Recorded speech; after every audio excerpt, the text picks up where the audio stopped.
Muy buenas tardes a todos. Como siempre, mil gracias por participar en estas formaciones que el Colegio de Bioquímicos de la Segunda Circunscripción de la ciudad de Rosario siempre nos ofrece. Y en esta oportunidad vamos a presentar una nueva actividad de formación que lleva por título Bioseguridad durante la pandemia COVID-19, continuidad e implementación de acciones y medidas, la que estará a cargo de la bioquímica Liliana Di Tullio, quien es especialista en inmunohematología y medicina transfusional de la Universidad de Lieja de Bélgica, y además especialista en inmunohematología y banco de sangre por nuestra Universidad Nacional de Rosario. Como siempre, un gusto recibirlos. Gracias, Liliana, por brindarnos este tiempo para compartir tu conocimiento. Y 2 segundos antes de empezar, les recuerdo silenciar micrófonos y cerrar sus cámaras y ser muy cuidadosos a la hora de pasar con el cursor por sobre la función de presentar ahora. Nuevamente, gracias por acompañarnos. Liliana, micrófono tuyo. Muy buenas tardes, gracias a todos por estar virtualmente presente y siguiendo esta charla. Muchas gracias al colegio por convocarme y bueno, un gusto compartir con ustedes los conocimientos que durante años uno fue ejercitando y en estos momentos están sobre el tapete debido a la pandemia. Esta clase ya la he dado en muchos cursos, ustedes ya me conocen. Un saludo también para todos los colegas, los docentes de facultad que están presentes en esta charla, los colegas del Centro Regional de Hemoterapia, donde trabajo, de la Facultad de Bioquímica, y a todos los que están interesados en mejorar la bioseguridad que están aplicando en sus lugares de trabajo. Sé que les va a ser útil, vayan tomando nota, quiero que al final podamos tener un lindo diálogo y sé que van a ir pasando las preguntas. Quiero ante todo decirles que vamos a tratar de ser más bien prácticos en las cuestiones que abordemos y hacer un paneo que no es menor en estos momentos, porque ya les digo, tenemos que implementar en algunos lugares de cero. Yo sé que hay muchos bioquímicos que están abocados a hacerlo y a mejorar las medidas en sus laboratorios, darle continuidad a lo que ya tenemos implementado y perfilar qué vamos a hacer a futuro en este contexto en el cual están recrudeciendo los casos. Nos tenemos que cuidar cada día más y nosotros estamos en un lugar de alta exposición en la salud. Así que vamos a dar comienzo sin más. Bueno, los dos términos, bioseguridad y seguridad biológica, que en nuestro lenguaje se utilizan indistintamente, pero provienen del inglés biosafety y biosecurity, que son bioseguridad y seguridad biológica. Seguridad biológica, como les decía, es el término que nosotros empleamos para referirnos a todos los principios, las técnicas y las prácticas que aplicamos para evitar la exposición no intencional a patógenos y a toxinas, ¿sí? o a su liberación accidental.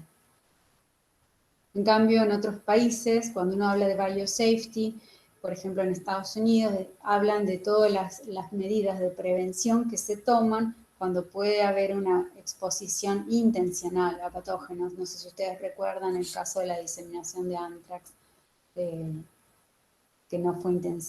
fue intencional precisamente, no fue accidental, luego de los incidentes de las Torres Gemelas, unos años después, y bueno, ellos lo tienen muy diferenciado, lo que es la seguridad biológica institucional, nuestra bioseguridad, y lo que es biosafety, que ya es un tema de Estado con respecto a los patógenos cuando son utilizados como armas biológicas. ¿Cuáles son los principios fundamentales de la seguridad biológica? Son las ideas y los principios que rigen el pensamiento, las normas que deben regir nuestra conducta, que están basadas en todos esos conocimientos para lograr precisamente el objetivo de que los seres vivos estemos libres y exentos de todo riesgo biológico. En lo que es el lenguaje epidemiológico, el riesgo siempre es una probabilidad, un cálculo de que uno de los miembros de una población definida vaya a desarrollar una enfermedad o un evento dado, eso en un periodo de tiempo acotado. Y en lo que es la bioseguridad, la evaluación del riesgo es la clave central para tomar acciones y prever. En cuanto a los principios de la bioseguridad, son tres. Uno, el primero es la universalidad, es decir, que son todas las precauciones que deben ser aplicadas en toda circunstancia y a toda muestra biológica, ya que todos los laboratorios son entornos muy complejos y dinámicos, donde no es posible ejercer un control absoluto.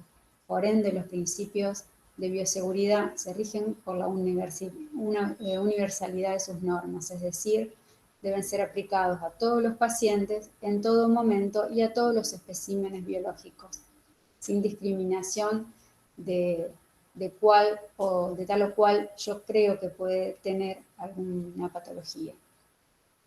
El segundo principio de bioseguridad es la aplicación de barreras de protección, es decir, todos los elementos que nos protegen de las transmisiones de infección, sean barreras de protección personal o barreras físicas que engloban a todo lo que es el diseño del laboratorio y las barreras de contención, como pueden ser el uso de un flujo laminar, el uso de una cabina de seguridad biológica.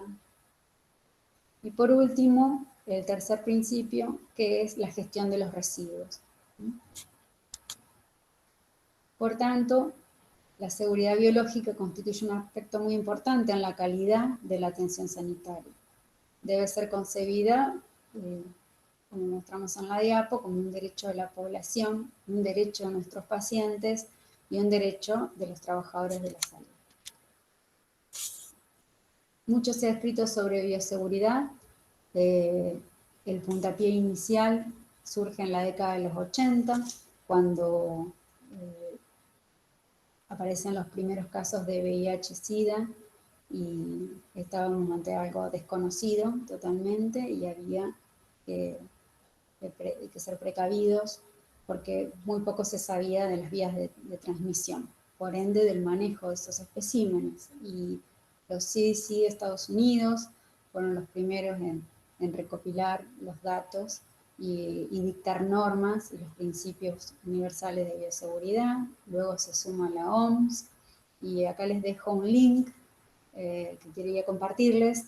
Es la edición vigente todavía del 2005 del Manual de Bioseguridad de la OMS para el manejo en el laboratorio. Lo pueden tener en PDF, lo pueden consultar para ampliar todo lo que nosotros vemos en esta charla de hoy. Y es muy interesante porque está en español, sumamente accesible a la lectura y está abordado por capítulos. Después también tenemos algunas versiones del CDC más nuevas, como esta del 2009, más nueva en el sentido de que no ha habido grandes revisiones, es decir, que seguimos aplicando las mismas medidas que hace 10 años atrás, siguen vigentes y muy actuales. Lo que hay que hacer es practicarlas y ponerlas en funcionamiento, ¿no? En cuanto a las precauciones universales, como ya les decía, los primeros en redactarlas han sido los CDC, los Centers for Disease Control de Estados Unidos, donde redactan en el año 87 las precauciones universales para fluidos corporales, para sangre y fluidos corporales, que deben ser aplicadas a todos los pacientes, sus especímenes clínicos y también tejidos. Estas estrategias, digamos, del dictado de las precauciones universales, formaron parte también de las primeras guías federales para la regulación de la salud ocupacional. Son 10, las vamos a enumerar rápidamente. Acá tenemos la número 1, que habla de, como decía anteriormente, que deben aplicarse a sangre y a todos los fluidos que contengan sangre visible, al semen, las secreciones vaginales, los tejidos, fluido cerebroespinal, todos los líquidos biológicos, sinovial, pleural, peritoneal, pericardial, amniótico. El segundo va directamente al lavado de manos, también vigente en este momento. Deben lavarse inmediatamente luego de quitarse los guantes y luego de completar cualquier actividad de laboratorio. Respecto de esto, les quería compartir una diapo que está, un tríptico, ¿sí? Que está en la página web de la provincia y en muchos otros lugares, se lo pueden conseguir en la OMS. Es muy útil a la hora de repasar mentalmente cómo nos higienizamos las manos, sobre todo cuando ha terminado nuestra labor diaria en el laboratorio o antes de ingresar.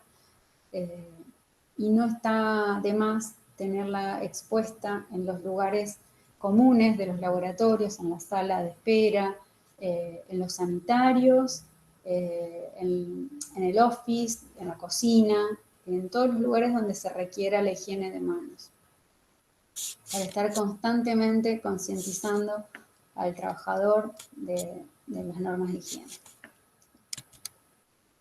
La tercera de las precauciones universales de bioseguridad del CDC hace alusión al uso de agujas y jeringas, que solo debe estar limitado a aquellas situaciones en las cuales no hay otra alternativa. Obviamente para nuestra profesión son indispensables. Y los consejos prácticos que siempre tenemos que tener. Yo sé que muchos van a decir, suena pesado, pero no está mal cuando estamos entrenando gente nueva. Yo sé que en estos momentos hay mucha rotación de personal en muchas clínicas, laboratorios, etcétera, debido a las bajas momentáneas por aislamiento de COVID.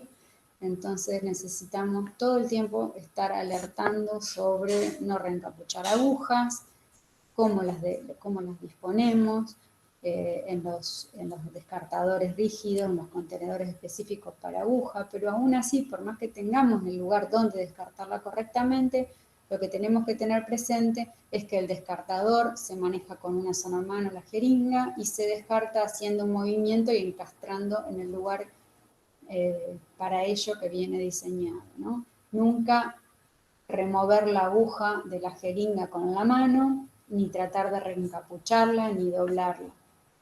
Mismo con las hojas de bisturí que se utilicen o cualquier otro elemento cortopunzante.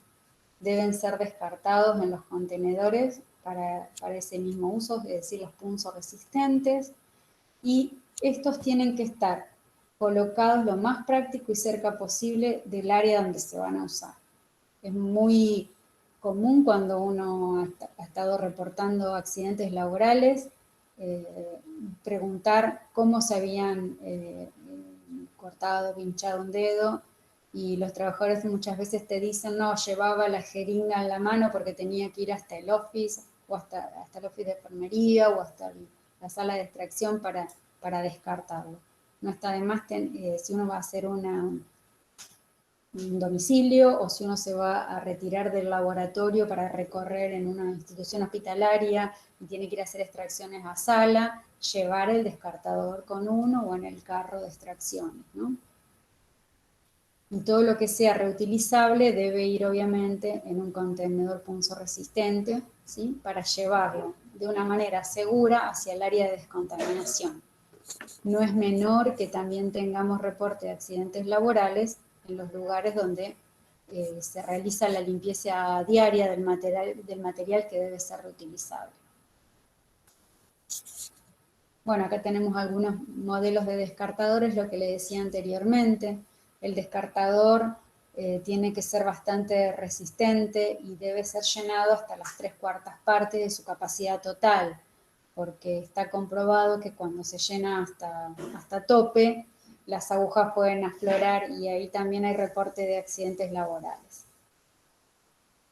Por lo general, son la principal fuente de accidentes en el laboratorio, los cortopunzantes, ¿sí? Así que tenemos que descartarlos apropiadamente y no reciclar los recipientes de descarte. Son descartables. Una vez que se sellan, ahí sí pueden ir a la bolsa roja que va a incineración. Últimamente se está considerando que los tips también son cortopunzantes porque siempre algún resto de suero o de sangre entera puede quedar por dentro del tip microscópico, y la verdad es que hoy las bolsas rojas son cada vez menos resistentes, no cumplen con la reglamentación de las 60 micras de grosor que por normativa deben tener. Por ende, muchas veces el personal de limpieza, cuando las transporta, puede observar que hay tips que atravesaron el plástico y están sobresaliendo. Si ustedes no los van a descartar en el descartador plástico rígido, lo que se puede hacer es ir descartándolos en un frasco con tapa rosca de plástico, con boca ancha o en una caja de cartón. Luego se cierra con mucho cuidado y sí, ahí puede ser depositado en la bolsa roja.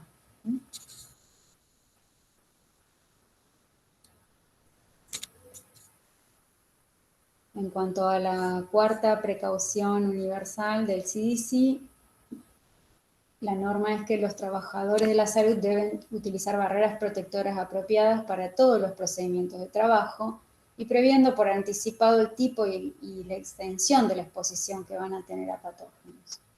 Y respecto de esto, en el contexto de la pandemia, ha habido muchas modificaciones en el transcurso de estos meses, sobre todo las dictadas por la OMS, pero bueno, hemos ido adaptándonos a un patógeno emergente y por ende la peligrosidad de las prácticas y de las maniobras, como los hisopados que se están realizando, han ido cada vez intensificando las medidas de seguridad respecto del equipo de protección personal.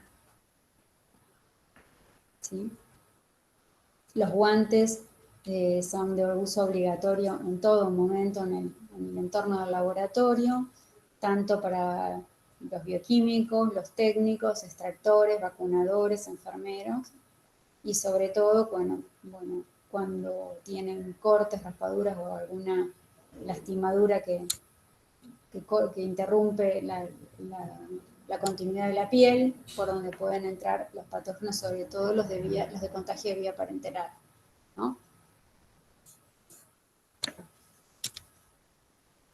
Respecto de los especímenes de sangre y cualquier producto biológico, debemos ser muy precavidos a la hora de manejar su transporte y tener contenedores bien construidos, ¿sí? Con tapa segura para prevenir cualquier goteo durante el transporte, mismo cuando vamos de un lugar al otro de las instituciones. Obviamente, tener algo para pipetear, si no son las pipetas automáticas, serán con propipeta, nunca realizarlo con la boca. Y obviamente el cuidado que debe brindarse a las mesadas de trabajo, que no es menor, deben estar limpias de todo material visible y obviamente luego de la limpieza, la descontaminación con un germicida químico apropiado. También cuando hay un derrame de sangre o cualquier fluido corporal y cuando las actividades del laboratorio hayan finalizado. Es decir, 3 momentos de limpieza y desinfección, antes, durante y después de la tarea cotidiana. Respecto de los materiales contaminados que se usan en el laboratorio, esto se hace extensivo a quirófanos, sala de curaciones, consultorios, sala de internación, el office de enfermería, también deben descontaminarse antes de ser desechados o ser ubicados directamente en las bolsas y dispuestos de acuerdo a la reglamentación de la institución y las normas regulatorias estatales, ¿no? Nosotros hoy en la provincia de Santa Fe todos estamos obligados a segregar los residuos en bolsa negra y roja y obviamente después tenemos que guardar el manifiesto que nos entrega la empresa que retira los patológicos de nuestra institución, porque en realidad el responsable máximo no es el tercerizador del servicio de recolección de patológicos, sino que es el propio laboratorio que los genera, es el generador ante las normativas provinciales y nacionales. Volviendo a las normas, el equipamiento contaminado debe ser limpiado y luego descontaminado en el servicio antes de ser enviado a reparación o ser transportado por el fabricante, mismo cuando sabemos que nos va a asistir algún ingeniero o algún técnico que tenga que hacer alguna manipulación en los equipos que podrían estar contaminados con resto de material biológico. Y por último, los carteles o signos de advertencia de riesgo biológico que deben estar presentes en todas las instituciones, recordando constantemente a los empleados el peligro continuo de transmisión de enfermedades infecciosas en el entorno laboral.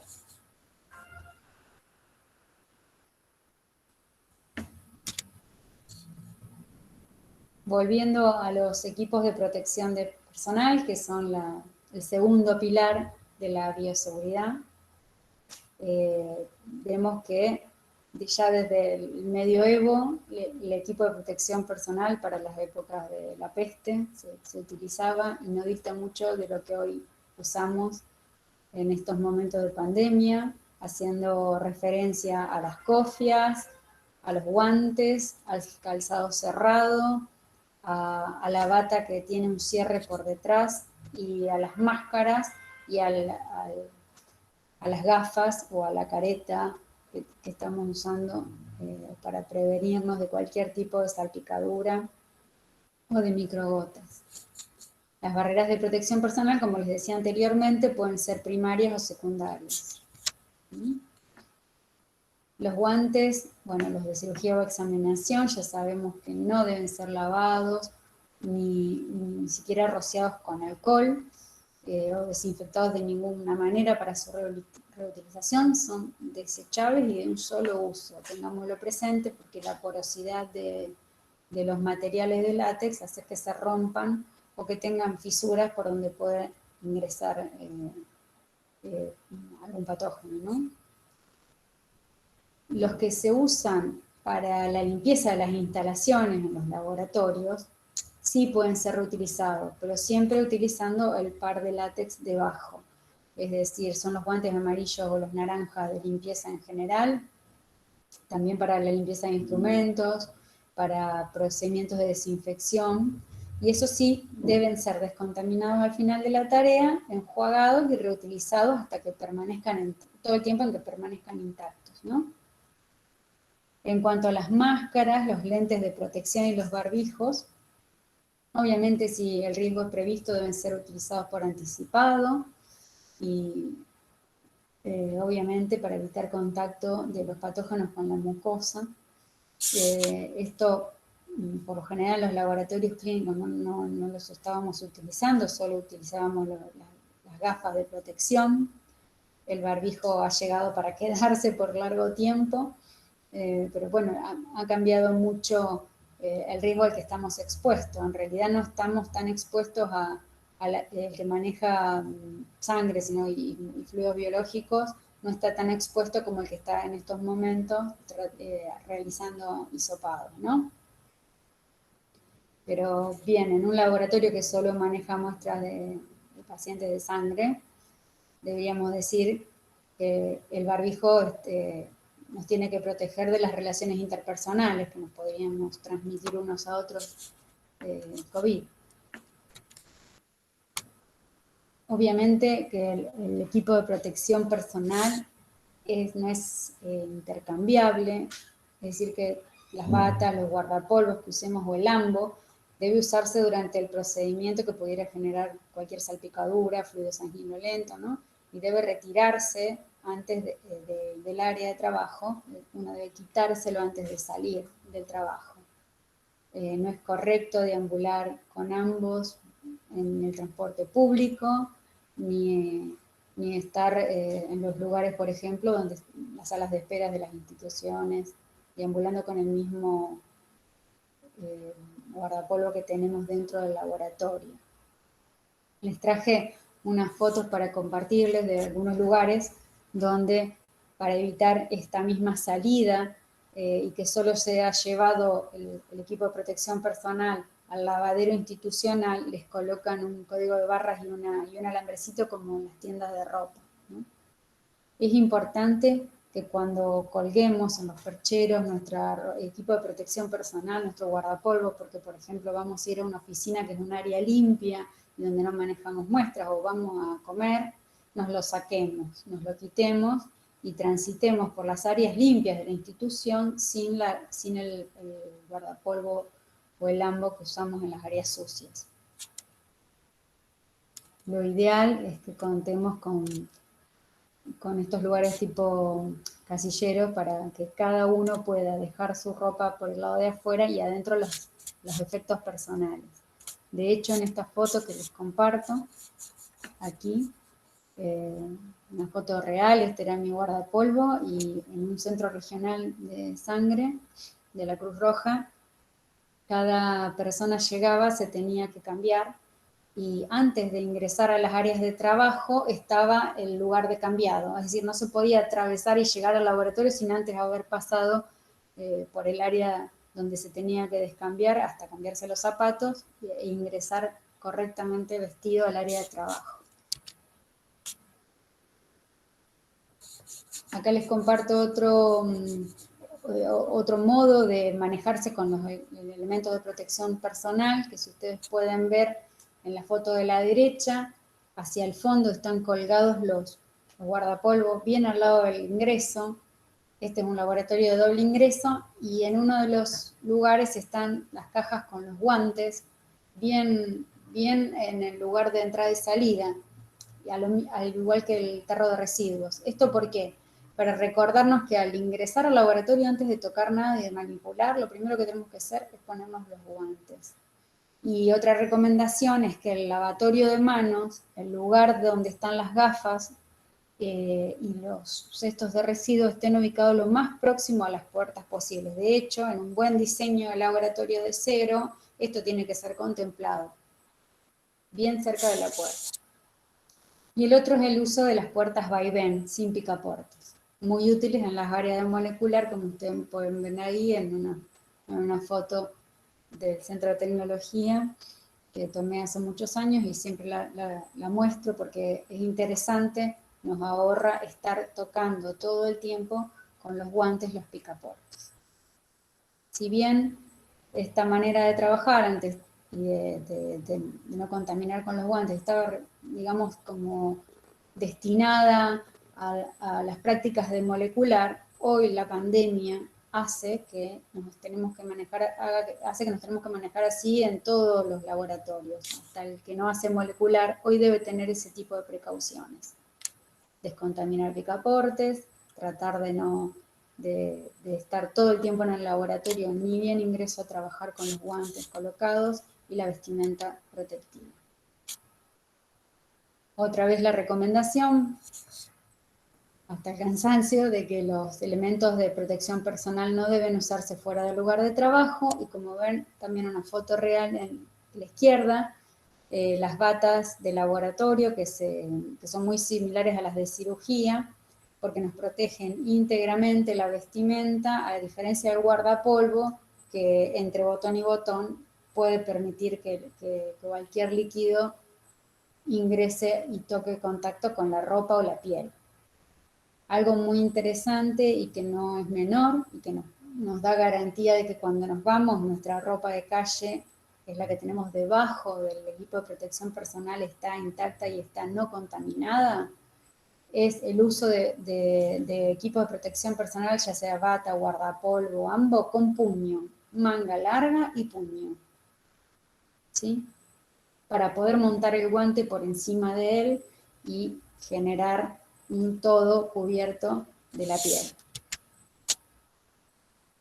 Bien, en cuanto a los guantes, bueno, para manipulación de patógenos, nosotros estamos siempre recomendando el uso de doble de guantes, porque además en cualquier maniobra donde haya una salpicadura, sencillamente nos sacamos el par de arriba y seguimos trabajando, ¿sí?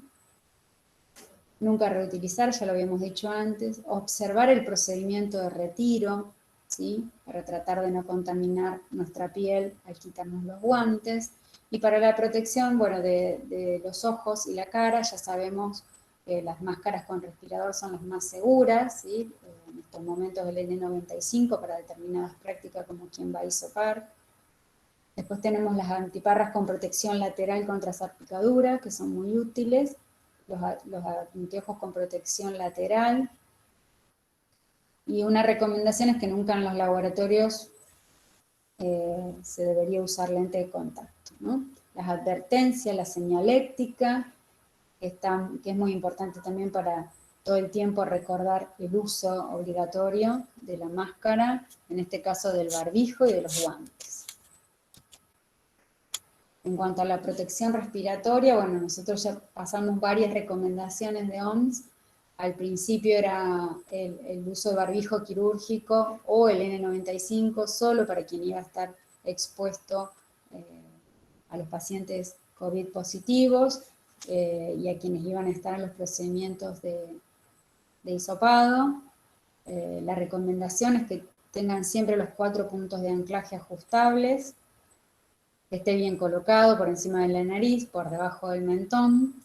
Hay que tener muy buen entrenamiento para el uso, para quitárselo y para colocárselo y para quitárselo, para tratar de no tocarse el cabello y de no tocar el interior, porque los N95, como ustedes saben, pueden ser reutilizados.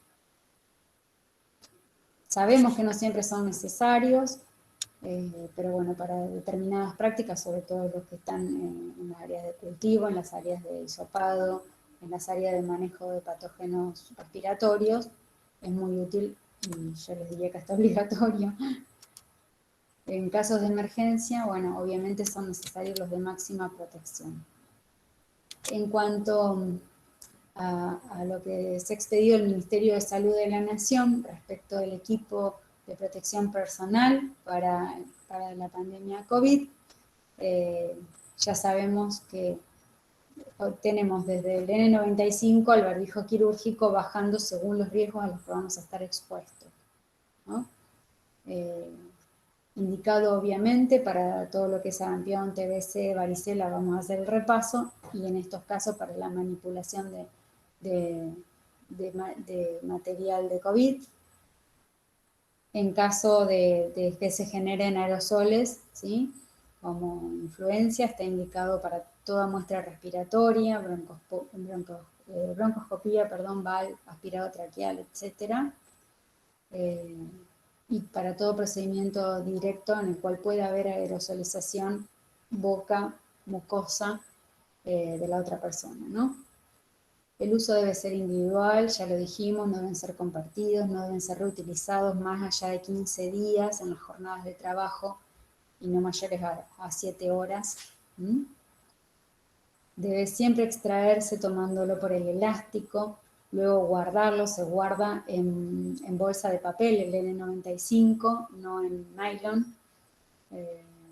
Obviamente, como son de uso personal, siempre viene identificado con el nombre del operador y con la fecha de inicio de uso. No se debe llevar al domicilio, se deja en el lugar de trabajo. Obviamente, cuando hay rotura, descartarlo inmediatamente.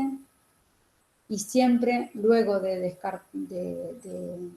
ya sea de descartarlo porque lo vamos a guardar para reutilizarlo, lavarse bien las manos y desinfectarse. Bueno, aquí lo vemos correctamente puesto. Este es un barbijo quirúrgico, las cofias, el guante correctamente colocado en un proceso de centrifugación en el uso de cabina de seguridad biológica. También el uso de equipo de protección personal obviamente debe ser acompañado de técnicas microbiológicas apropiadas, ¿no? Esto implica, sobre todo en estos momentos, respetar los tiempos de centrifugación, no abrir la centrífuga hasta que no hayan pasado por lo menos 2 minutos desde que dejó el timer de contar y que llegó a su fin de ciclo, para dejar asentar cualquier tipo de aerosolización que pudiera haberse generado dentro. Las centrífugas más antiguas que tenían un agujero en la tapa, lo que podemos hacer es armar una especie de filtro casero con varias gasas y después ponerle un contact para que cualquier aerosolización que quisiera salir por allí estuviera contenida en ese filtro que le podemos hacer con gasas. Bueno, y cuando hablamos de las técnicas microbiológicas apropiadas, siempre la idea es no generar aerosoles, pero esto en general, ¿no? No porque estemos en época de pandemia, no generar aerosoles, sino generar maniobras de manipulación, como cruce de manos, etcétera, que nos puedan llevar a tener un accidente laboral. Acá hay unas fotos que tomamos para mostrarles. El que es diestro colocará enfrente de la gradilla donde está pipeteando, donde está acomodando las muestras, los tips, la pipeta. A su izquierda podrán ver ustedes los microtubos donde ya hicimos una seroteca, por ejemplo. Siempre bien a mano las bolsas de descarte de residuos patológicos. Hay laboratorios, esta por ejemplo es de un laboratorio de molecular de entrenamiento en Estados Unidos. Ellos suelen tener, por ejemplo, unas mini bolsitas rotuladas con el símbolo de riesgo biológico y las colocan sobre la mesada en un soporte. Nosotros podemos tener ahí también un descartador para los tips, o bien el tarro de residuos rojo muy cerca nuestro con bolsa roja al costado. Si uno es diestro y va a descartar allí, los tubos, por ejemplo. Los tubos siempre se deben descartar tapados, si va directo a incinerador. Hay algunas prácticas y costumbres de colocarlos en un recipiente con hipoclorito destapados y que primero se descontaminen ahí para inactivar, pero cualquiera de las dos es válida. La del recipiente con hipoclorito para descartar sobre la mesada puede generar salpicaduras por lo general. Ya no se usa tanto. Acá vemos, por ejemplo, el uso de cabinas de seguridad biológica, que podríamos dar una charla entera adicional. La gente que usa cabinas de seguridad biológica debe estar entrenada, tiene que tener mucho cuidado cómo manipula y en determinadas zonas para no bloquear los flujos de aire. La cabina de seguridad biológica no es un flujo laminar, son totalmente diferentes. El flujo laminar solamente genera un flujo de aire a modo de cortina que va a proteger al producto que se está manipulando, pero no al operador. En cambio, la cabina de seguridad biológica tiene un circuito de aire interno por donde toma aire, hace una barrera que protege al producto y vuelca el aire, recicla el aire a la habitación, luego de haberlo pasado por una serie de filtros HEPA que no es nocivo para el operador. Por eso en estos momentos de pandemia, todo lo que es el testeo COVID para diagnóstico, siempre hablando de la PCR diagnóstica, se está manejando en cabina de seguridad biológica.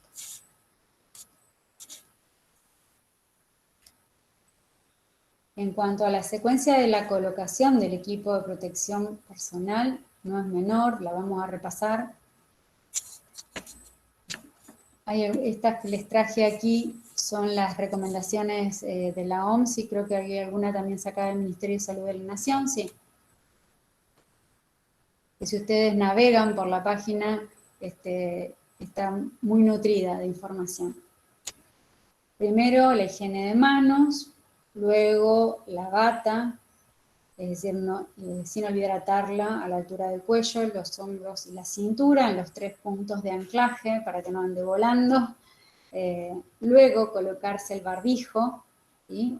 O el común o el N95 según el caso, colocarlo correctamente, hacer el ajuste nasal, deslizar sobre el mentón como les había dicho anteriormente y chequear el ajuste del barbijo y que estemos cómodos. Cuarto paso, ahí colocarse las gafas. Por último, los guantes. Hay algunos tips que no son menores y que nos cuesta mucho, a todos me incluyo, respetar. Es el uso del celular, es decir, tenerlo restringido a lo indispensable. El uso de billutería, el cabello suelto, y el tema de las viromes, que no es menor, viromes, lapiceras, que deberíamos tener unas exclusivamente para el uso dentro del laboratorio. Una práctica que yo siempre recomiendo es manejarse con 2 colores de lapiceras. En el área limpia, el área administrativa, usar una lapicera de color negro, todas de color negro, y en el laboratorio usar todas de color azul. Si alguien transgrede y lleva del área sucia al área limpia o viceversa, quiere decir que alguien del laboratorio llevó algo contaminado al área limpia. Inmediatamente hay que retirarla y rever qué estamos haciendo. Parecen cosas imperceptibles, pero cuando uno visualiza lo que usa en el laboratorio, si lo va trasladando por el resto de la institución y por las zonas limpias, las tiene perfectamente diferenciadas o rotuladas, vamos a ver si se cumplen o no las normas básicas de bioseguridad, ¿no? En algunos lugares se usa el cubrecalzado, sobre todo en las zonas de molecular, y la cofia, ¿no? Mínimamente en un laboratorio clínico deberíamos usar el pelo recogido.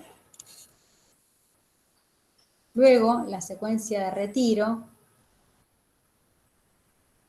¿sí? El orden de retiro adecuado es a la inversa, es decir, primero retirar el camisolín y descartarlo en la bolsa roja, luego los guantes, ¿sí? Proceder a la higiene de manos, retirar las antiparras para poder luego desinfectarlas adecuadamente. Recordemos que las antiparras las tenemos que usar a diario, así que no se pueden descartar, retirar el barbijo y proceder según el tipo de elemento utilizado. Ahí ya sabemos si es un N95 a la bolsa de papel, si va a reutilización, si es un barbijo quirúrgico, lo descartamos. Si estamos con tapaboca y tenemos que ir a un área donde vamos a tomar un descanso o lo que fuera, también con la precaución de tocarlo por afuera y de los puntos de anclaje, porque tenemos que volver a utilizarlo. Realizar una segunda higiene de manos, luego de haber manipulado el barbijo, ¿sí? Sobre todo antes de comer, antes de ir al baño, antes de tomar agua.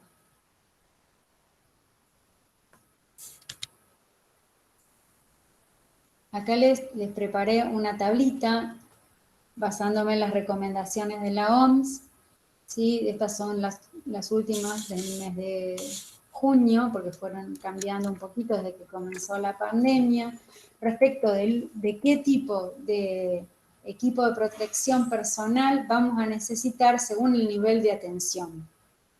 Y algunas prácticas como la higiene de manos que me pareció importante también mencionarlas. Cuando vamos a estar en el triage, es decir, en una institución donde alguien tiene que definir hacia dónde enfoca la atención de un paciente que ingresa a la institución, bueno, ahora se sumó obligatoriamente por protocolo provincial, casi diríamos nacional, tomar la temperatura, solicitar que haga higiene de manos. No es necesario dirigirlo hacia un sanitario, puede ser también con alcohol gel o con alcohol 70 en rociador, ¿sí? Sí corresponde porque la persona se nos presenta y dice que cree tener COVID, que le ha pasado a muchos colegas de las localidades muy chicas, donde no han esperado que los vayan a hisopar a domicilio, sino que se presentan espontáneamente. Ahí nomás tener una mascarilla, un barbijo quirúrgico para ofrecer. En cuanto a las tomas de muestra para diagnóstico de laboratorio, obviamente siempre tener la bata, a veces con los camisolines descartables son muy buenos para usarlos por encima del guardapolvo.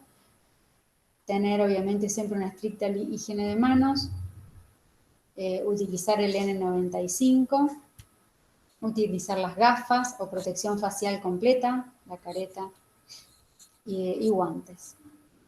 Cuando estamos hablando de un caso sospechoso o confirmado de COVID que requiere admisión en el establecimiento de salud, pero no hay ninguna práctica generadora de aerosoles, por ejemplo, todavía no lo vamos a hisopar, no es necesario el N95, basta con el barbijo quirúrgico. Pero siempre higiene de manos, bata, guantes y gafa.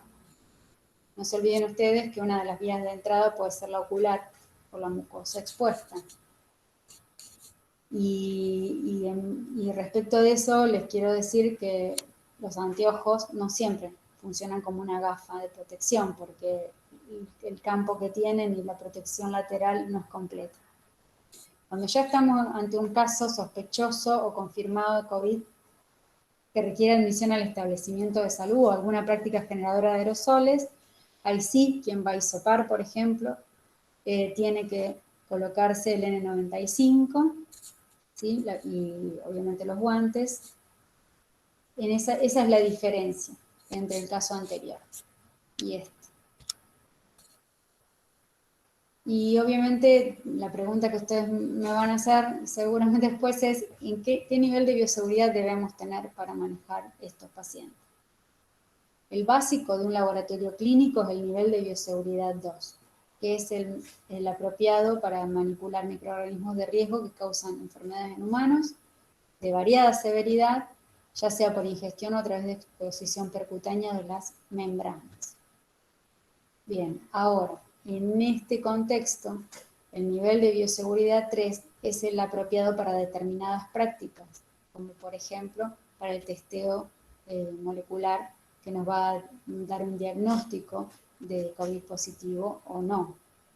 Y ahí estamos hablando ya de otro tipo de manipulaciones, porque primero puede haber aerosolización, y segundo, porque son laboratorios de derivación especializados donde va a confluir una gran cantidad de muestras positivas.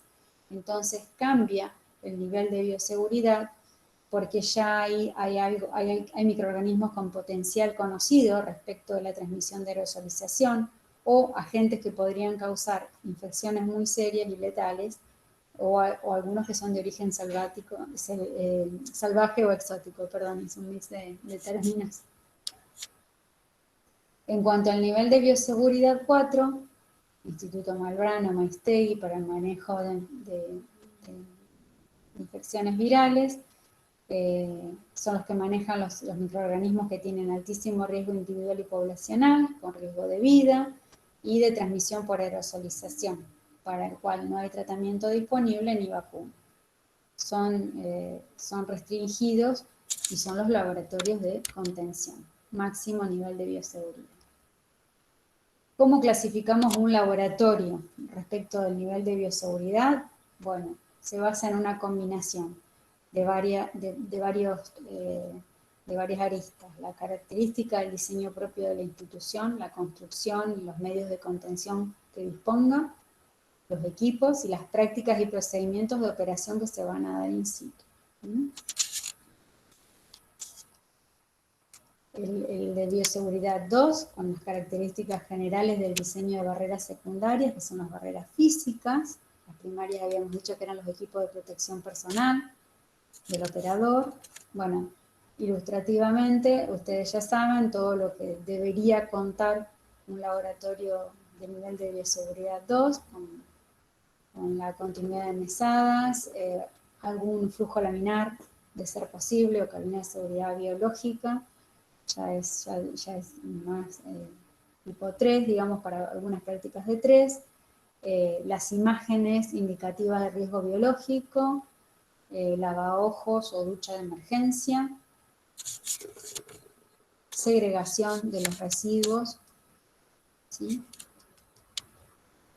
Y digamos un lugar de tránsito bastante despejado.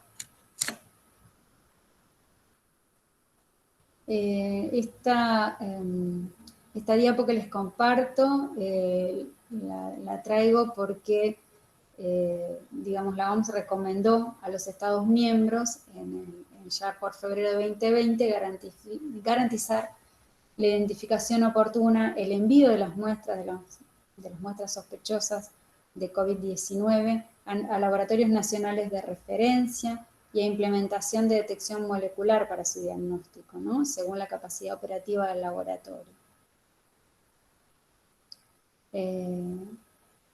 Esto es importantísimo que lo tengamos en cuenta porque es la razón por la cual estamos derivando a 2 o 3 laboratorios, a 4 en el ámbito público y algunos privados, también en todo el territorio provincial, y por eso se están aglomerando mucho ahora los resultados y están tardando los diagnósticos. Esto ya ha sucedido con otra pandemia, con la de H1N1, si bien esta es algo diferente.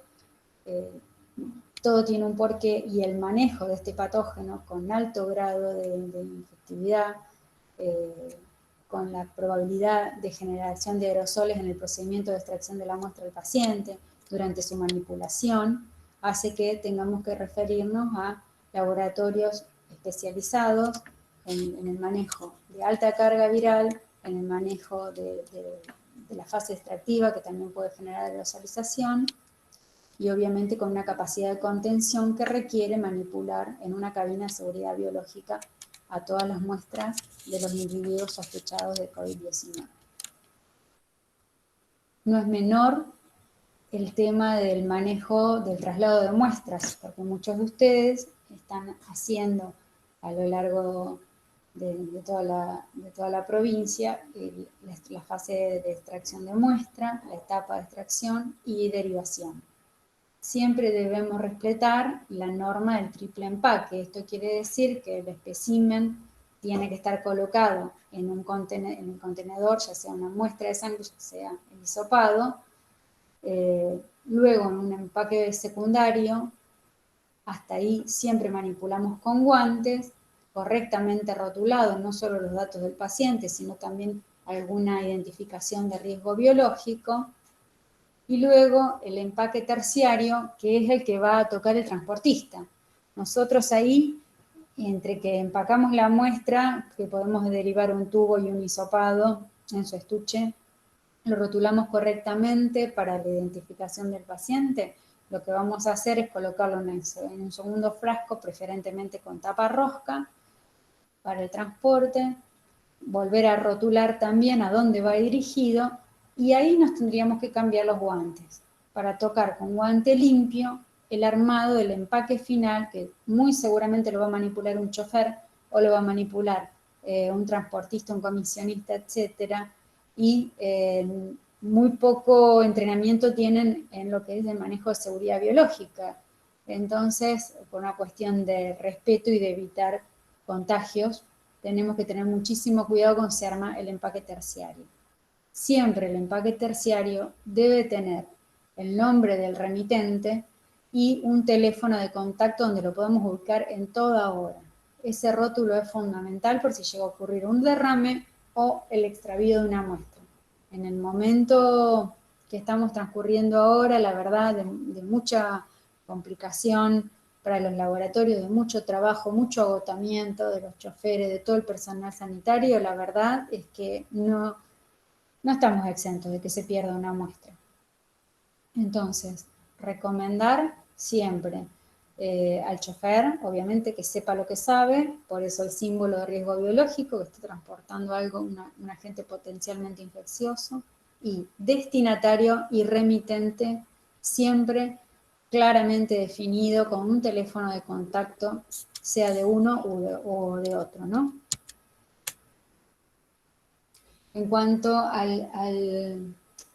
los circuitos y a la movilización de personas dentro de los laboratorios, bueno, este es un modelo para moverse dentro de un laboratorio de biología molecular con una circulación unidireccional de los profesionales, desde un área de preamplificación a la posamplificación, pero si se quiere, en un laboratorio tradicional, un bioseguridad 2, nosotros podríamos estar tomando este ejemplo de entrada y flujo unidireccional, primero para no generar tanto choque de personas internamente, y segundo que podríamos pensar que son áreas limpias y áreas sucias, o viceversa, primero el área sucia y un área limpia aledaña donde uno va a cargar resultados, donde uno va a descansar un momento, donde va a leer los correos electrónicos, donde tiene que manipular un teclado, o son varios los que lo usan y no lo podemos tocar con un guante.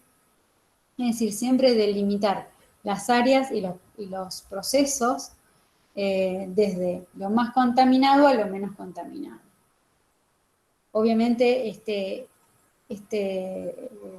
digamos, circuito que está mostrado acá de unidireccionalidad nos fue muy útil en el caso del armado de las colectas, de colectas de sangre para el centro regional donde yo me desempeño, porque nos permitió generar un circuito de personas todo el tiempo donde las personas que podían llegar a estar, digamos, asintomáticas para COVID, pudieran ir circulando de un lado al otro y abandonando el lugar de trabajo donde se extraía la unidad de sangre por otra salida, y así evitar la recirculación de personas y probables contactos estrechos. Cuando garantizamos esto, por ejemplo, en una sala de espera, ¿sí? O en el preanalítico mismo, las personas que están destapando las cajas en algún centro de derivación donde se reciben muchas muestras, vamos a proteger mucho más al resto del personal. Entonces tenemos que pensar que las áreas tienen que estar perfectamente delimitadas por el riesgo que evaluamos que tiene un determinado sector o una determinada labor dentro del laboratorio, y también por el pasaje de personas. No es menor todo el diseño que se está implementando en muchísimos lugares, que es dar turnos espaciados para trabajar tranquilamente, lentamente, que eso nos ayuda a estar con serenidad, a no querer apurarnos, porque el trabajo apurado genera potencial riesgo de accidente laboral. Así que también para tomar en cuenta para la entrada y salida de los pacientes al laboratorio, en las salas de espera, bueno, cuando se van a retirar los resultados, por ejemplo, delimitar los procesos. Si disponemos de alguien que pueda entregar los resultados al final de la jornada, si hay alguien que no lo va a retirar por email, sobre todo la gente que atiende personas mayores que van a concurrir al laboratorio, también es un buen momento para ponerse a reflexionar que podríamos entregarlos al final de la jornada. En cuanto al SARS-CoV-2, tenemos que recordar que la vía de transmisión, el mecanismo de transmisión humano-humano es similar a todos los otros coronavirus a través de las secreciones de las personas infectadas, principalmente por contacto directo con las gotas respiratorias de más de 5 micras, que son capaces de transmitirse hasta distancias de 2 metros. Por eso es que se ha indicado que la distancia obligatoria entre personas debe ser esa, la mínima. Y también la transmisión a través de los fomites contaminados, es decir, virome que utilizamos en el laboratorio, si intercambiamos un teléfono inalámbrico, bueno, todo lo que haya, todo el contacto mucosa, nariz, ojos y obviamente también el mal uso de relojes, pulseras,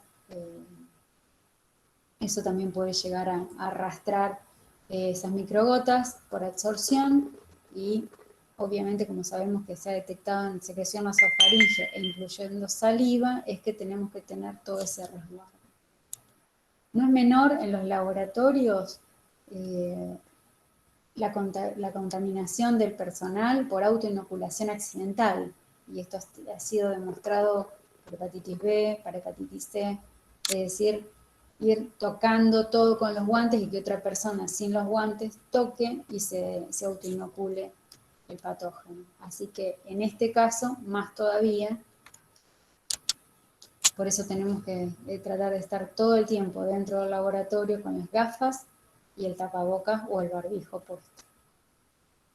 Obviamente que ya se han realizado estudios sobre la viabilidad viral en las superficies de cobre, cartón, acero inoxidable o plástico, ¿sí? Y que ha sido de 4, 24, 48 y 72 horas respectivamente sobre esos distintos tipos de superficie, siempre hablando de que se mantiene a temperatura ambiente y 40% de humedad relativa. Y en otros estudios se ha visto que se deja de detectar virus 3 horas sobre superficies de papel, por ejemplo, los pañuelos tisú. Bueno, ahí están las fuentes que ustedes pueden consultar respecto a esta información, y hasta 1 o 2 días cuando se lo aplica sobre madera, ropa o vidrio, o 4 días cuando permanece sobre acero inoxidable, plástico, billetes, mascarillas quirúrgicas. Así que vayan sacando sus conclusiones sobre el riesgo de dejar sobre cualquier lugar en la mesada las mascarillas, el barbijo quirúrgico que usamos, por ejemplo.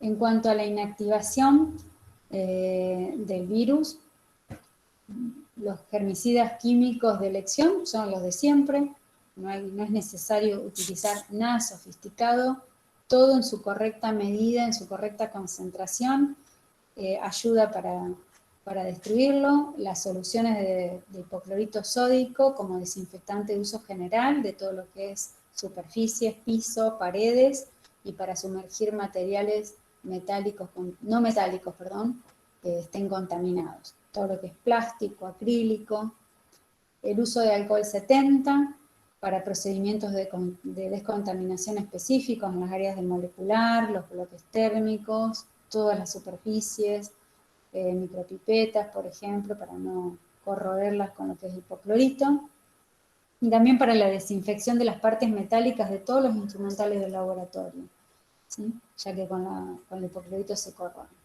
Para la cabina de seguridad biológica, que es íntegramente de acero, para la descontaminación del mobiliario, todo lo que es las banquetas, sillones de extracción, los apoyabrazos, y para cualquier otro elemento metálico del laboratorio que esté expuesto, los picaportes, por ejemplo, el alcohol 70 en rociador, entre operador y operador en los distintos turnos administrativos que tenemos para desinfectar los teclados de las mesadas, no olvidarse de eso.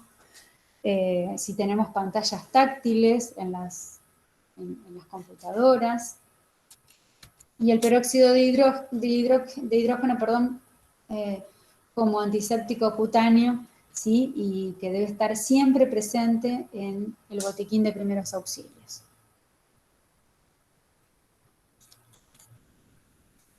En cuanto a la preparación del hipoclorito, si ustedes van al capítulo 14 de este manual, hay una extensa descripción de su preparación, la conservación, las diluciones en las cuales tenemos que trabajar. Básicamente son dos. Desde la época en que hubo cólera, estamos hablando el mismo lenguaje que la OMS en materia de bioseguridad. Debemos hablar de gramos por litro de concentración final de cloro activo. Y es por eso que agencias como la de Seguridad Alimentaria de la provincia, la SAL o ANMAT, nos recomiendan que todos los desinfectantes tengan expresamente detallado en su envoltorio la concentración final a la cual salen de fábrica expresada en gramos por litro de materia activa. Para el hipoclorito de sodio debe expresarse como gramos por litro de cloro activo, como la comercial que compramos en el supermercado para nuestros hogares. ¿Cuáles son las dos concentraciones que tenemos que tener en mente para manejarnos en los laboratorios? O en las instituciones de salud en general. La concentración de 1 gramo por litro de cloro libre activo para la limpieza en general, ¿sí? Para la desinfección de toda superficie de trabajo y donde no haya grandes cargas orgánicas de materiales patogénicos, es decir, no haya un derrame de sangre o un tubo que tengo que descontaminar íntegro. En esos casos se va a utilizar la concentración final de 5 gramos por litro de cloro activo. Bien, las comerciales hasta hace poco venían solo 50 gramos por litro, pero ahora ustedes van a tener que hacer más cálculos porque ha variado muchísimo. Tenemos disponibles las que son formato gel, la lavandina gel, que tiene una concentración final de cloro activo de 27 gramos por litro, a veces tiene de 31 según la marca, y ahora tenemos también disponible para el hogar las de 25 gramos por litro. A todo esto sumado que las grandes instituciones hospitalarias manejan cloro titulado de hasta 110 gramos por litro, en bidones grandes tipo industrial. Entonces, siempre nos tenemos que remitir para llegar hasta 1 gramo por litro de concentración final a esta fórmula. Volumen inicial por concentración inicial es igual a volumen final por concentración final. Facilísimo. La concentración final a la que quiero llegar para la limpieza común es siempre 1 gramo por litro. La concentración inicial va a estar dada por lo que yo compré. Si me manejo con cloro industrial, 110 gramos por litro, o lo que diga el rótulo si es hospitalario. El volumen final es la cantidad de litros que yo voy a necesitar para hacer limpieza de piso, de mesada, de material. Tengo que calcularla de antemano y la preparo al inicio de la jornada laboral. Nunca debemos utilizar el cloro preparado del día anterior. Las diluciones se usan y se descartan en el día. Obviamente que lo único que tenemos que calcular así va a ser el volumen inicial. Ustedes, conociendo la extensión de su laboratorio y la higiene que deberían hacer 1 o 2 veces por día de los pisos, la mesada, calculan si van a preparar un bidón de 1 litro, de 5, de 10, de 20, y nos manejamos con estas cuentas. En la primera línea, donde dice cloro libre de 1 gramo por litro, ustedes, por ejemplo, para un volumen de 1 litro, a partir de una lavandina comercial de 50 gramos por litro, despejando de la fórmula, tienen que colocar 20 mililitros, ¿verdad? Y llevar con agua de la canilla, en frío siempre, midiéndola en lo posible hasta el volumen final. Yo les sugiero tener siempre preparado un pequeño volumen de 5 gramos por litro para derrames. En este caso tomamos un ejemplo, preparar en un frasquito 100 mililitros. Por si acontece, ojalá que no haya ningún derrame, ninguna rotura de tubos, tenerlo preparado por las dudas, porque para grandes superficies contaminadas o un derrame, esta concentración de 1 gramo por litro no es la adecuada. ¿Qué pasa con el personal de limpieza? No lo podemos poner todos los días con esa fórmula que es inentendible para mucha gente, solo la manejamos nosotros, los bioquímicos. Entonces, lo que yo les sugiero es que se prepare en un bidón o en un recipiente donde tengamos 2 marcas. Una hasta la que vamos a poner el hipoclorito concentrado y otra hasta donde debo completar con agua. Manejándonos con esas 2 marcas, la persona encargada de la limpieza sabe que todos los días cuando inicia su jornada laboral tiene que poner tanto de cloro y llevar hasta la otra marca con agua. Y así nos garantizamos una concentración adecuada y efectiva de 1 gramo por litro para la descontaminación de las mesadas, los pisos, el material de vidrio, los contenedores de residuos patológicos que también deben ser desinfectados correctamente. Si quieren lavar vestimenta protectiva, los protectores faciales, las gafas, todo lo que sea instrumental de plástico o algún instrumental de vidrio que debamos reutilizar, los tubos de lectura de inmunohematología, se me ocurre, los porta. La concentración de cloro libre final de 1 gramo por litro va a ser efectiva si va a estar en contacto con el material biológico mínimamente durante 15 minutos. Luego debe ser enjuagada para evitar después cualquier efecto nocivo sobre lo que tengamos que chequear. Por ejemplo, está demostrado que algunas reacciones de enzima inmunoanálisis, cuando ustedes tienen restos de hipoclorito en algún tubo, puede dar erróneamente un falso negativo. Entonces tengámoslo presente a la hora de un correcto enjuague del material que se reutiliza.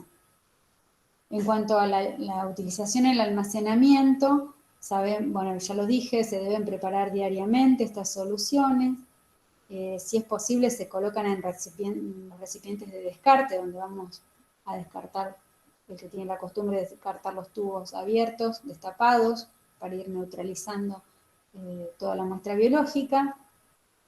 Estos recipientes no tienen que ser muy grandes, y si es posible, colocar una fracción de ese hipoclorito procesado en rociadores o pisetas para rociar superficies extensas. Cuando ustedes van recargando el lugar de descarte, si es un recipiente con solución de hipoclorito y recibe gran cantidad de materia orgánica, como la neutralización por oxidación del hipoclorito en mol a mol, lo que vamos a tener que hacer es ir renovando ese agua con hipoclorito varias veces al día. Y obviamente el lugar de almacenamiento no debe estar cerca de una fuente de calor ni de sol. Tenemos que tratar de almacenarlo siempre en un lugar fresco, en un recipiente de plástico, obviamente porque el vidrio es atacado por el hipoclorito, en una zona oscura preferentemente con su tapa original.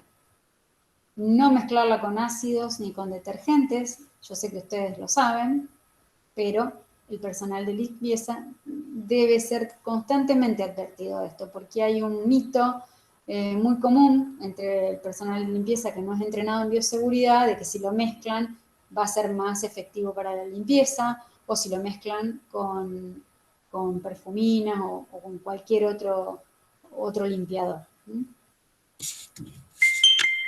Evitar el uso indiscriminado, obviamente, de los desinfectantes en base a cloro, por la toxicidad, porque ya sabemos que es nocivo para nosotros y para el medio ambiente. Por lo general, cuando uno prepara correctamente, no tiene que haber tanto olor a hipoclorito. Es decir, que si ustedes entran en un ambiente y hay muchísimo olor a cloro, es porque se tiró puro o se hizo mal la dilución. Y obviamente lo ideal es contar con estos carros de limpieza para moverse dentro de la institución y tener 2 baldes o los baldes dobles que tienen una parte del recipiente está dividida y tabicada para el hipoclorito y otra para el agua de enjuague. Hacemos mucho hincapié en limpieza con mopa porque esto hace que el personal no tenga que exponerse a estrujar el trapo, y no es menor, porque si hay restos de vidrio o algún cortopunzante en algún lado, con el trapo lo pueden arrastrar sin verlo y después al momento de estrujarlo generaría un accidente laboral. Y otra cosa que recomendamos siempre es que se delimiten las mopas rotulando cuáles son para el laboratorio y cuáles son para las áreas limpias. Tenemos que tener delimitado el uso de la mopa del laboratorio solo al lugar donde nosotros manejamos riesgo biológico. Con esa mopa o con esos paños bailarina, no llevarlos ni al baño, ni a la cocina, ni a la oficina. Aunque a ustedes les parezca muy obvio, vemos que la gente limpia con el mismo trapo, con la misma mopa por todos los lugares y por lo general le da prioridad al laboratorio y después se va al baño a repasar con los mismos elementos de limpieza. Las mismas precauciones que tenemos en el hogar, que en nuestra propia casa no se nos ocurriría jamás mezclar la rejilla del baño con la de la cocina. Bueno, lo mismo tenemos que promover la enseñanza dentro de los laboratorios con el personal de limpieza. Cuando vamos a tener que sumergir material, les decía que podemos hacerlo incluso durante 30 a 60 minutos porque vamos a tener grandes cargas de materia orgánica. En cambio, en las mesadas, si vamos a utilizar para las superficies el hipoclorito de 1 gramo por litro, lo que yo les sugiero es que mínimamente lo dejen 15 minutos actuar y luego enjuagan. En cambio, cuando vamos a sumergir material, se habla de dejarlo durante 30 a 60 minutos y a veces hasta 120 porque después en muchísimos lugares se vuelca a la rejilla y se va a la cloaca común. Así que tengamos presente dónde estamos volcando los líquidos biológicos, ¿no? No siempre los lugares tienen tratamiento en cámara previa al volcado a la red cloacal común domiciliaria. Si vamos a pulverizar, ya dijimos pisos, superficies, también lo podemos hacer rociando y pasando un papel absorbente o paño. Y siempre un consejo, tratemos de mantener el flujo unidireccional así como lo manteníamos en el trabajo. Empiezo por un lugar y voy siguiendo hasta que termino por otro con la limpieza. ¿Por qué? Porque voy a tomar el tiempo, desde que empecé por un extremo del laboratorio, voy limpiando todas las mesadas hasta que cierro el punto de limpieza por la otra punta, y luego empiezo a enjuagar, no por el último lugar donde pasé, porque si no, el tiempo de exposición va a ser casi nulo. Tengo que empezar por el que está expuesto durante más tiempo al hipoclorito, y por esa otra punta voy a empezar a enjuagar. Si utilizamos papeles para hacer la limpieza de la mesada, al igual que cualquier papel absorbente que yo use para contener un derrame, siempre debe ser desechado en la bolsa roja, aunque nos parezca que a simple vista está limpio. Todo material que fue tocado por guantes de un operador debe ser considerado contaminado. Mismo los insertos de los reactivos que se usan en el laboratorio. Si yo voy a manipular todo con guantes, esos insertos no pueden ir a áreas limpias. Deben permanecer en el laboratorio y ser considerados papel contaminado. Es decir, que si tenemos reciclado de papel, tampoco lo podemos tirar en la bolsa negra. cuando viene una caja nueva y pongo en uso el inserto otro kit. Cuando hay un derrame en el laboratorio debe ser considerado como un procedimiento de contingencia, por ende el hipoclorito que utilicemos debe estar concentrado a 5 gramos por litro de cloro activo de concentración final. Y bueno, esto es un poco todo lo que les quería compartir respecto de los desinfectantes. Me faltó aclararles que el desinfectante que también estamos usando muchísimo en estos momentos, el alcohol 70, y que no es el 70-30 de una proporción común, sino que el correcto, sobre todo el que se tiene que usar en las áreas de biología molecular, es aquel que a 96 grados se emplea para llevarlo a 70 según las tablas de la farmacopea argentina. Es bastante sencilla la fórmula, son cada 100 mililitros de alcohol puro de 96 grados, 40 de agua corriente. Si nosotros tuviéramos que utilizarlo como antiséptico, deberíamos garantizarnos la calidad del agua y que el envase esté esterilizado correctamente. Así que tengámoslo presente porque hoy lo estamos usando para desinfectar en general superficies, no como desinfectante de piel el alcohol 70, pero también está prescrito para eso. Así que, bueno, ahora vamos a las preguntas que ustedes tengan para ahondar un poco más en la presentación. Liliana, muchas gracias. Espero que todos hayan podido capitalizar tus presentaciones y comentarios, principalmente para hacer foco en los tips, como llamaste vos, y realmente trabajar de otra manera. Si bien nuestra carrera nos ha formado en todo lo que tiene que ver con la utilización de los elementos de protección personal, pero aún creo que nos resta incorporar hábitos y comportamientos que esta pandemia, este virus ha puesto sobre la mesa y que todavía no terminamos de adquirir. En relación con eso, una de las preguntas que formularon, vos la contestaste en tu presentación, pero no está de más preguntarlo o pasarla y para que todos lo tengan bien claro. Sí. La pregunta fue, ¿cuánto tiempo se puede utilizar un barbijo N95? Sí, siempre yo recomiendo chequear las recomendaciones del fabricante en el envoltorio que tenga, para no llevarnos sorpresas, ya sean los barbijos quirúrgicos, porque tienen que ser perfectamente la triple capa. Ese es de uso diario y se descarta, incluso está postulado que no más de 6 horas en continuado, es decir que alguien que tiene una jornada extendida, una guardia, debería cambiárselo por lo menos 3 veces en una guardia de 24 horas. Pero respecto del N95, que está permitido y avalado que se reutilice, siempre teniendo en cuenta todo lo que yo les dije, de tocar los puntos de anclaje únicamente, de guardarlo en papel, porque eso permite que respire y que no condense humedad. La humedad favorece tal vez la proliferación de hongos u otros patógenos que nos van a terminar enfermando, y no vamos a terminar enfermos por corona, pero sí por la humidificación y lo que pudiera proliferar ahí. Son 15 días y con jornadas no máximo de 7 u 8 horas.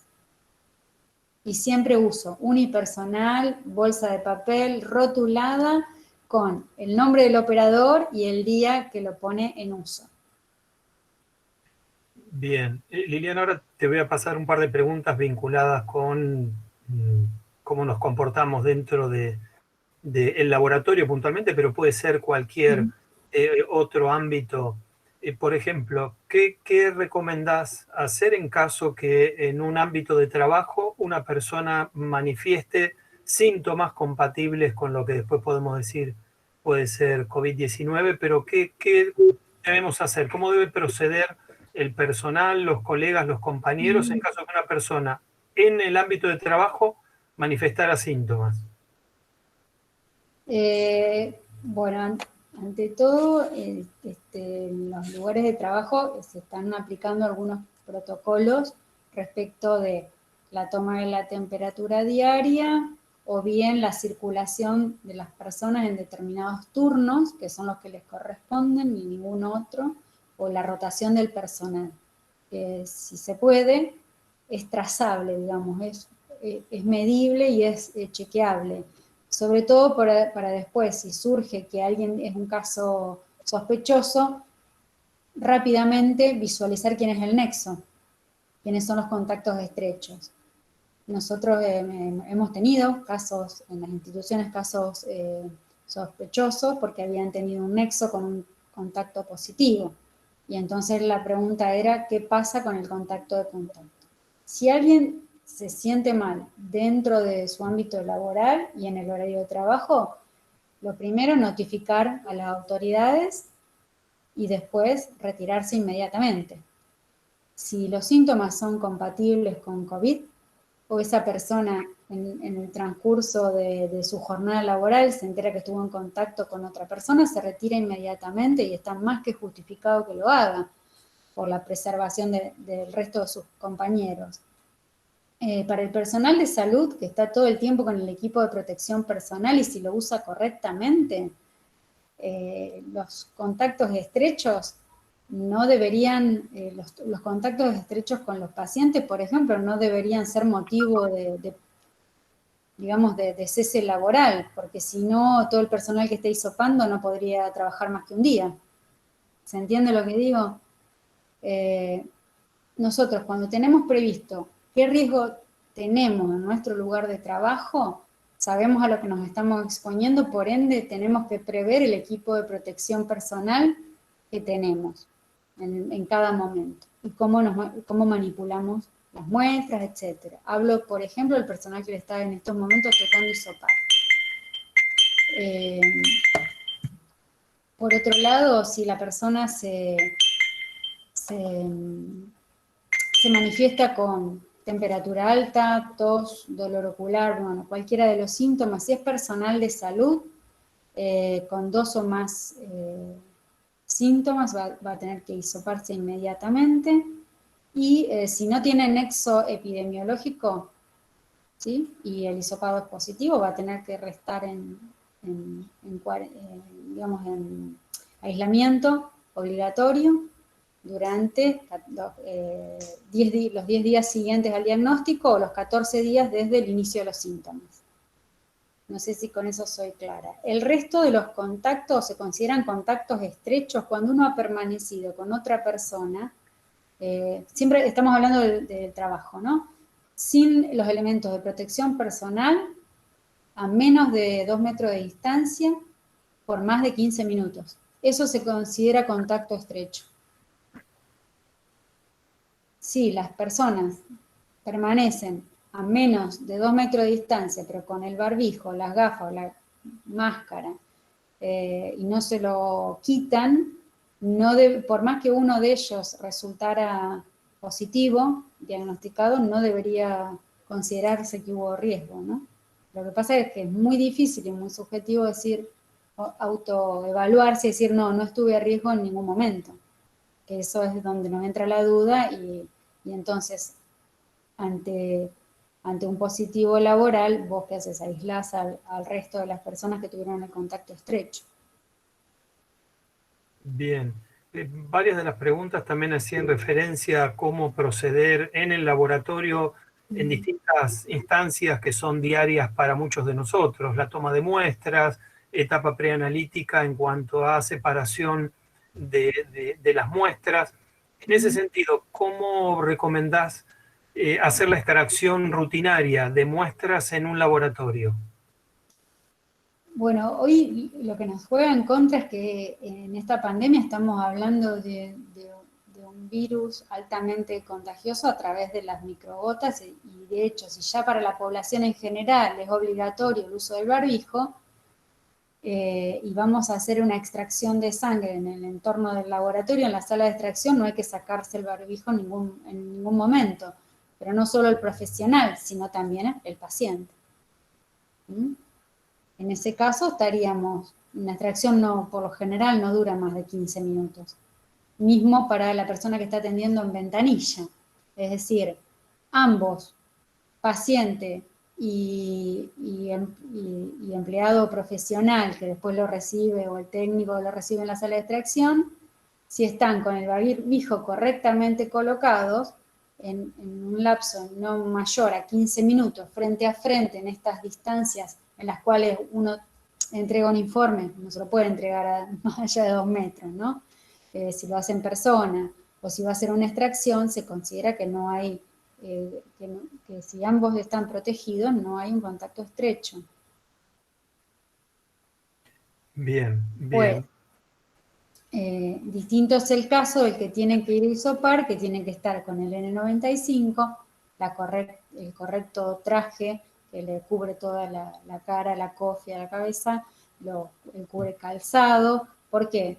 Porque el reflejo inmediato del que va a ser hisopado es o estornudar, o el esputo, o el vómito, a veces hasta gente que te lo refiere, o está tosiendo, y evidentemente son los famosos PGA, procesos generadores de aerosolización.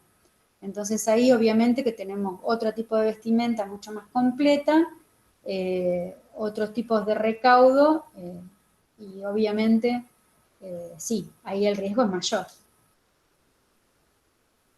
Bien, Liliana, aprovecha. El manejo de muestras de sangre no implica, salvo en el momento en que se está centrifugando, no hay riesgo de aerosolización, pero como vimos en la diapo, el contagio persona a persona o espécimen profesional es por la aerosolización, pero por la aerosolización del hisopado que se podría digamos, contagiar a una persona, no por la manipulación de una muestra COVID positiva, de una muestra porque el contagio no es parenteral.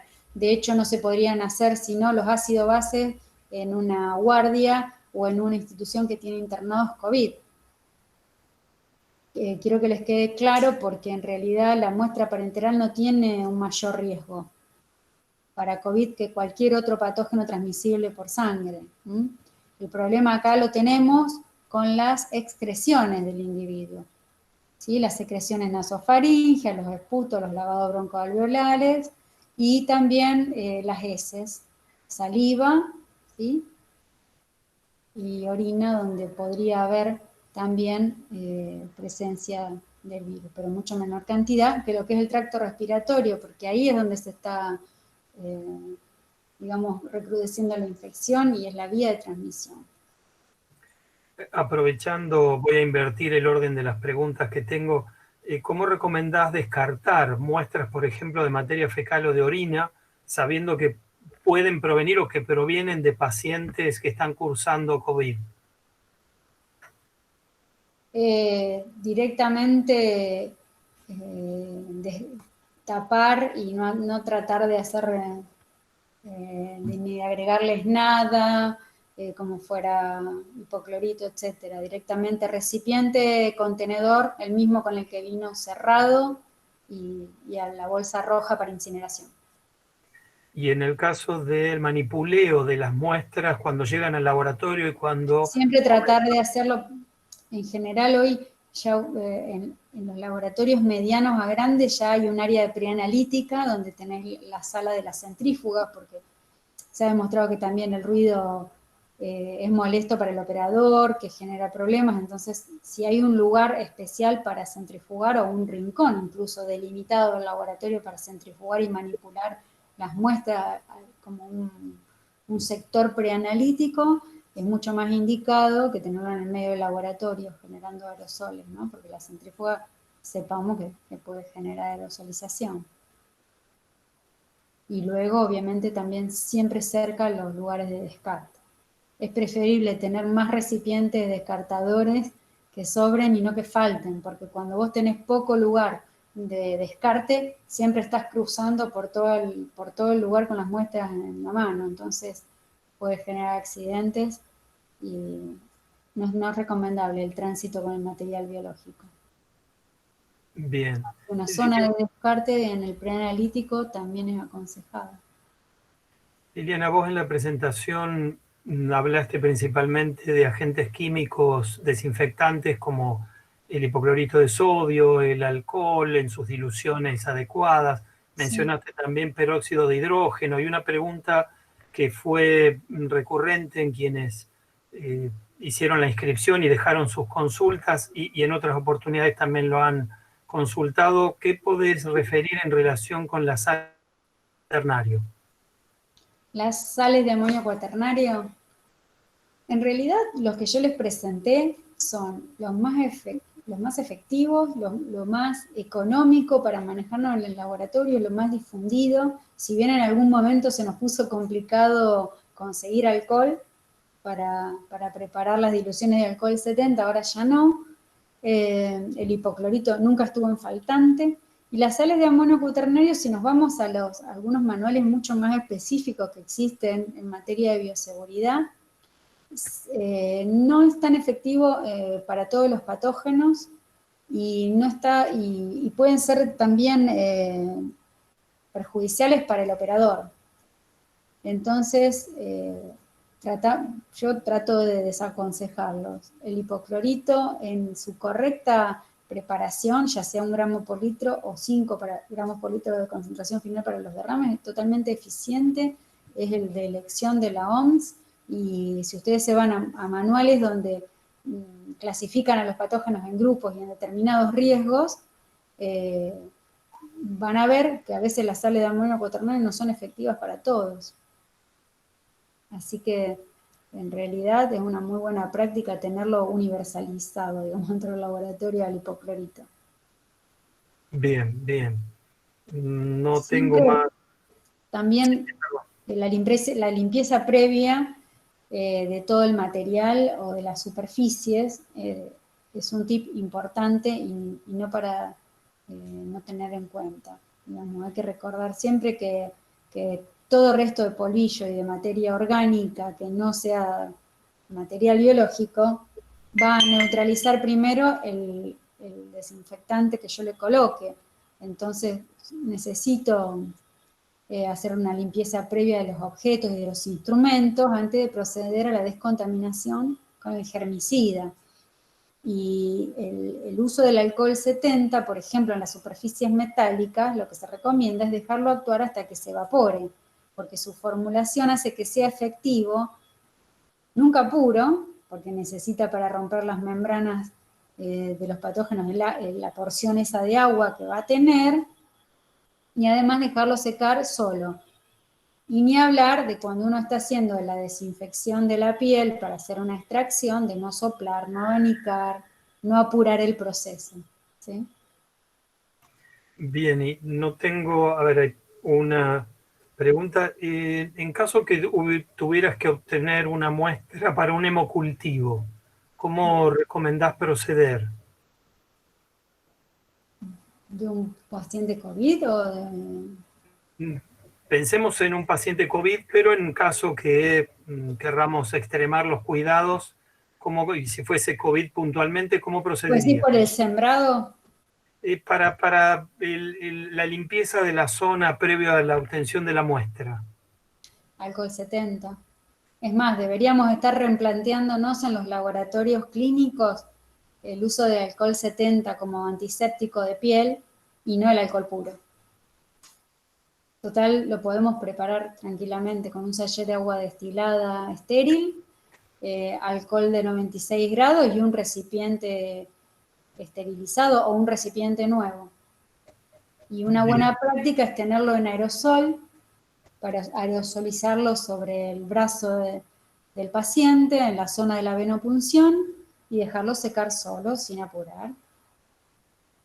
bien, bien. Y una última consulta que te trasladan, aunque mencionan puede ser reiterativo, eh, que nos recuerdes la vestimenta, cómo debemos vestirnos para hacer los hisopados, para la obtención de la muestra que después se va a procesar para diagnóstico de COVID-19. Bueno, con la secuencia de vestidos, yo no sé si puedo volver a compartir la diapo acá, pero ¿se acuerdan cuando dijimos la secuencia de vestirse y desvestirse? para los hisopados. Resumen, arriba del guardapolvo el camisolín descartable que tenga puño, doble guante, ¿sí? El N95, la careta total, la máscara total y si es posible cofia, cubre calzado y entrar así vestido. Y la persona, recién en el momento en que ustedes van a hacer el procedimiento, recomendarle que se saque su barbijo. Eso es muy importante, que el caso sospechoso tenga el barbijo puesto todo el tiempo hasta que yo vaya a hacer el hisopado. Y si es un caso, si convierte en un caso confirmado, que va a tener que estar confinado en el seno de su hogar, las recomendaciones son que se autoaísle en una habitación, tener mucho cuidado cómo se descarta todo lo que sean los pañuelos que utilice, el lavado por separado de su ropa, y cuando vaya el bioquímico a hacerle el exudado a la casa, hasta ese momento siempre con el barbijo puesto. Lo mismo cuando una persona, ahora no porque estamos todos con el tapaboca, pero hubo un momento en el que el personal que no está todo el tiempo expuesto, no era necesario que lo usara en el ámbito del laboratorio, ¿no?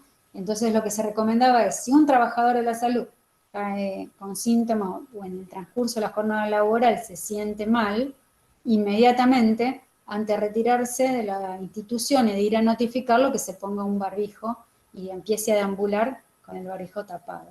Hay unas diapos de la OMS y la OPS que están circulando que hablan del riesgo de contagio cuando una persona tiene el barbijo y la otra no, cuando ninguno de los dos lo tiene y cuando ambos lo tienen.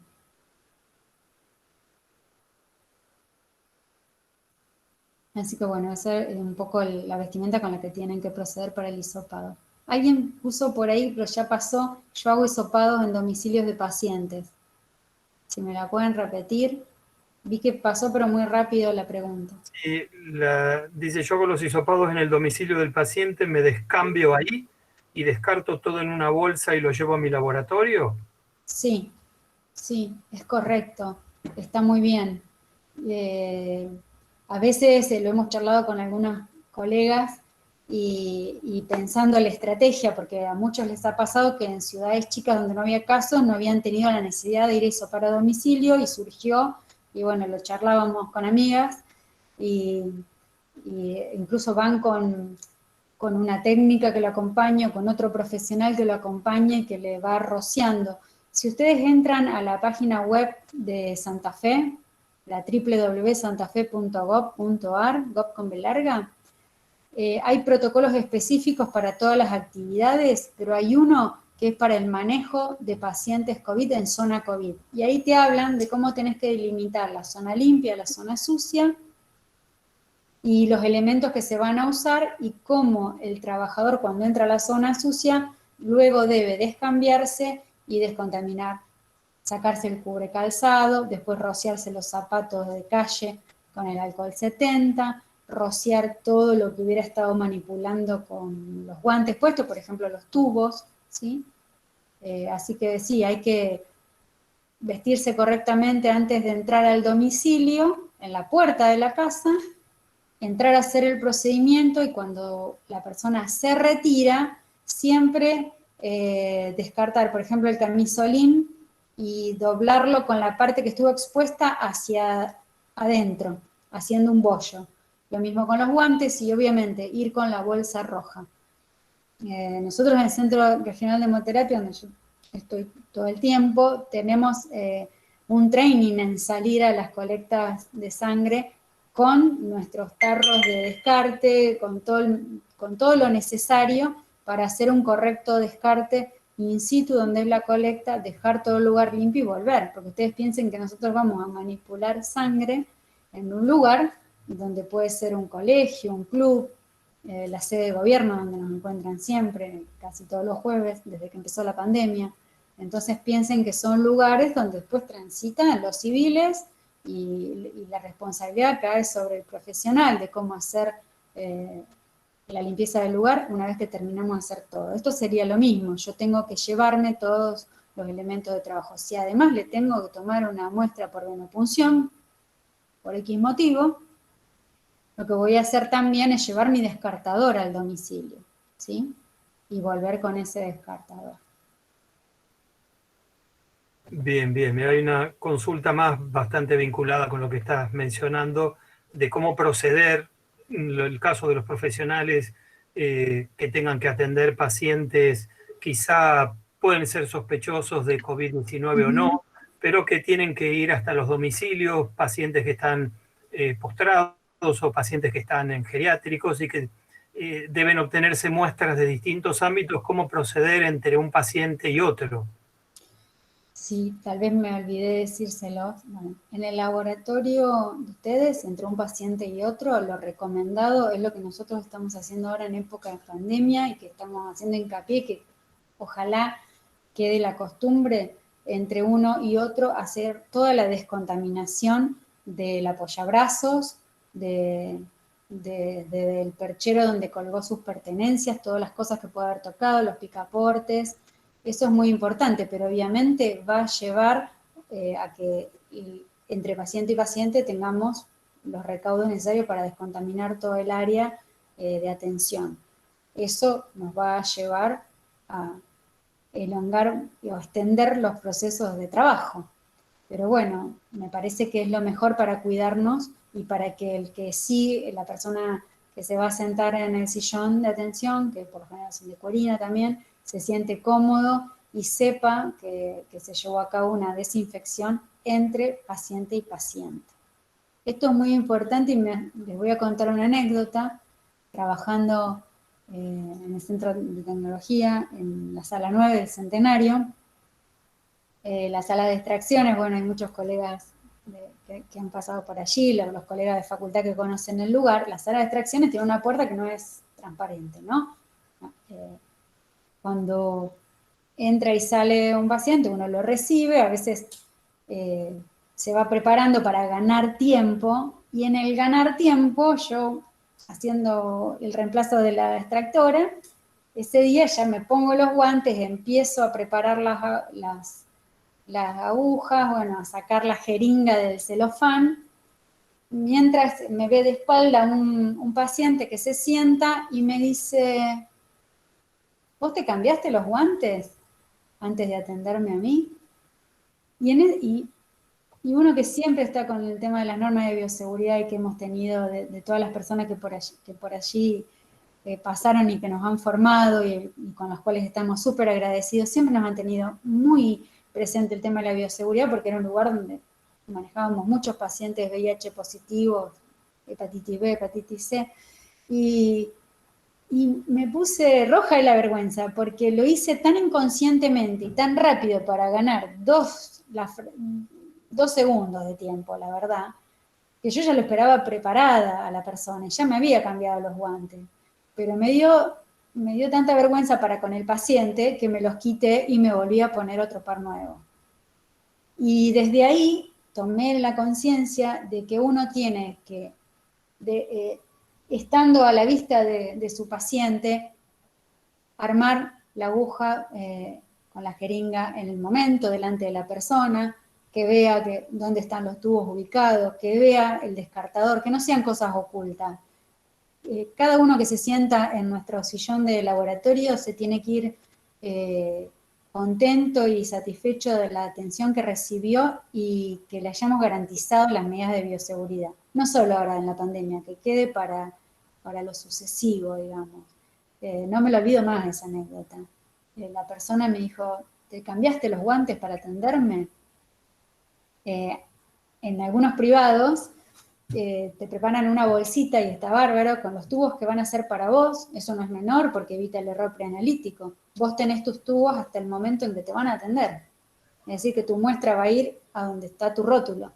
Y está el descartable y hasta el par de guantes que tiene que ponerse el profesional. Y eso está muy bueno. Recuerden siempre la desinfección del lazo, del apoyabrazo y ahora del sillón de extracciones y de la mesadita que tengamos ahí en ese momento. No está de más y que si tienen que esperar, que sepan que por qué estamos haciendo eso. No está mal colocar un cartel diciéndoles que sepan disculpar las demoras en la atención, pero que entre paciente y paciente estamos garantizando la bioseguridad del área. Bien, bien, muy cierto. Liliana, muchas gracias. Yo sé que vos tenés que seguir con tu tarea en el Centro de Hemoterapia. Así que gracias por tu presentación, gracias a todos los que se sumaron y que se quedaron hasta este momento para hacerte consultas y escuchar lo que tenías para compartirnos. Así que muchas gracias a todos participantes y a vos, Liliana, al Colegio de Bioquímicos por la formación Gracias continua. por la invitación y por compartir. Bien, y nuevamente, gracias autoridades del Colegio de la Segunda Circunscripción de Santa Fe, sede Rosario, por tener estas propuestas en las que no solo nos podemos encontrar cada tanto y vernos y saludarnos, sino además continuar con nuestra formación tan necesaria y más en este momento.